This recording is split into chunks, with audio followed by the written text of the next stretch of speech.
উত্তরবঙ্গের অর্থনীতির অন্যতম মেরুদণ্ড পর্যটন শিল্প। চলতি বছর নতুন বছর বা বড়দিনকে লক্ষ্য করে পর্যটকদের ঢল দার্জিলিং সহ গোটা পাহাড়ে।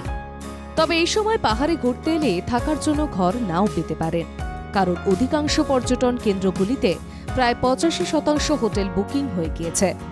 ওয়েটিং লিস্টে এখনও রয়েছে 30% পর্যটক, এমনটাই জানিয়েছেন অ্যাসোসিয়েশন ফর কনজারভেশন অ্যান্ড ট্যুরিজমের কনভেনার রাজ বসু।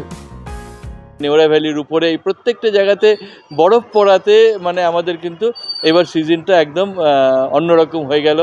আমরা দেখতে পাচ্ছি যে কোনো ফ্লাইটে, কোনো ট্রেনে, কোনো বাসে কোথাও কোনো জায়গা নেই। শুধু যে শিলিগুড়িগামী ট্রেন বা বাস বা ফ্লাইট তা নয়, ইভেন গুয়াহাটিগামী কোনো নর্থ ইস্টের দিক থেকেও যে অনেক ট্যুরিস্ট এই সময় আসে, সেটা কিন্তু আমরা এই বুকিং দেখে বুঝতে পারছি। তিনি আরও জানান, চলতি বছর দার্জিলিং ও কালিম্পংয়ের থেকে গ্রামীণ পর্যটন কেন্দ্রগুলোকেই বেশি বেছে নিচ্ছেন পর্যটকেরা।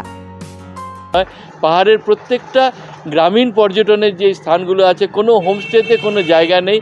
এরকমও হয়ে আছে যে যারা হোমস্টে নয় তাদের কাছে রিকোয়েস্ট করে ট্যুরিস্ট থাকার ব্যবস্থা করা হচ্ছে, যে একটা হোমস্টেতে হয়তো 2টো রুম আছে, কিন্তু আরেকটা বাড়িতে, তার পাশের বাড়িতে রিকোয়েস্ট করে যে তুমি অন্তত আরও 2টো লোককে রেখে দাও।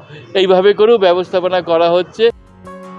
এদিকে বাকি হোটেলগুলিও কয়েকদিনের মধ্যে বুকিং হয়ে যাবে বলে আশাবাদী Himalayan hospitality and tourism development নেটওয়ার্কের সম্পাদক সম্রাট সান্যাল। অনেকটাই বেড়েছে।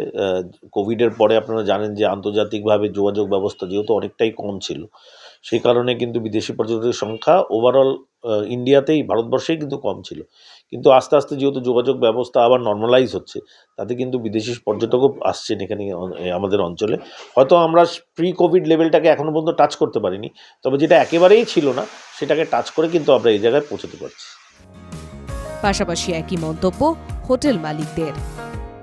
और ये टाइम तो एकदम सीजन का टाइम ही होता है और टूरिस्ट का फ्लो भी काफ़ी रहता है, तो अभी देखने में आ रहा है मोटा मोटी सब होटल भी फुल हो रहा है। মোট কথা, বড়দিনের ঠিক আগে পর্যটকদের ঠাসা ভিড়ে জমজমাট গোটা পাহাড়। শিলিগুড়ি থেকে অংশুমান চক্রবর্তীর রিপোর্ট, এনকেটিভি বাংলা।